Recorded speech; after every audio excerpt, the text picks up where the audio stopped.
Once we're logged in, we're going to click on Claims Connection and then Workspace. In the Workspace, we have two bands, Search Claims and Dashboard. We're going to focus on Dashboard in this video. The first thing we need to do is specify the date range that we want to look at. Built in, we have options for yesterday, today, last full week, and date range. It really depends on how you want to use the system.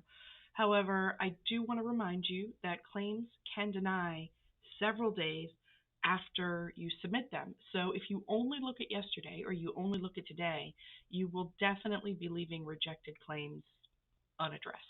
So you want to make sure you're at least looking 2 weeks back. I'm going to go ahead and look at the full month of March just so we can get some data, and then I'm going to hit Search Claims. Now, my claims are going to be displayed in a couple of different ways.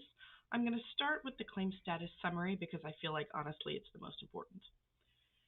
This is going to show all of our claims for that date range based on their current status. All right.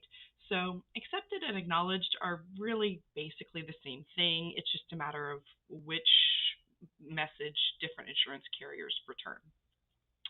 Denied means it was denied on an EOB.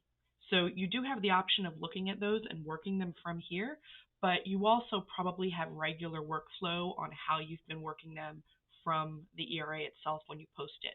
So it's up to you if you want to look at them from here or your normal forever method with your ERA. Forwarded are going to be Medicare claims that have been auto-forwarded onto their secondary. Paid, pretty straightforward. Rejected, not worked, we're going to have a whole video about because those are the claims that you need to be working in the portal. They have been denied either by the clearinghouse or by the payer itself before getting to an EOB. So you need to address them and get that information from here. So that will be another video. I'll go to page 2. It's going to tell me my total received for that time frame and transmitted. Transmitted is kind of a holding area. So when you first send your claims, like immediately, they're in a transmitted status, then they get forwarded on to the insurance carrier and they end up in one of these other statuses. All right, so that's the claim status summary screen. Over here, we have the payer type summary. I personally don't view this as tremendously helpful, but some people like it. This breaks it down based on the insurance type that you have listed in the insurance company itself in Medisoft. So that's that. The payer tab I find pretty helpful. If we go ahead and click on the payer tab, now it's actually breaking it down by insurance carrier. This is really important in the short term for those of us that may have switched from another clearinghouse that uses completely different payer numbers, maybe 4-digit payer numbers. We want to be keeping an eye to make sure that we have accurate payer codes going out on our claims so they're getting to the right place. I like to come in here and sort this by claim count, so those claims that have the most volume are at the top. And then I can see if they're on hold, if they're transmitted, acknowledged, accepted. Basically, I can see the breakdown.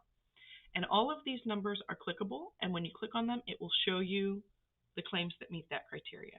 So if I wanted to see my 8 rejected Medicare claims, I could click on the 8, and it would show it to me. All right. Now, obviously, we're going to do that in another video because this is real live patient data, and I have to be able to blur the patients out. But this will let you see how this works. And the date ranges are really key here just to make sure you're getting your rejected, not worked claims. So you want to make sure you're looking at least a 2-week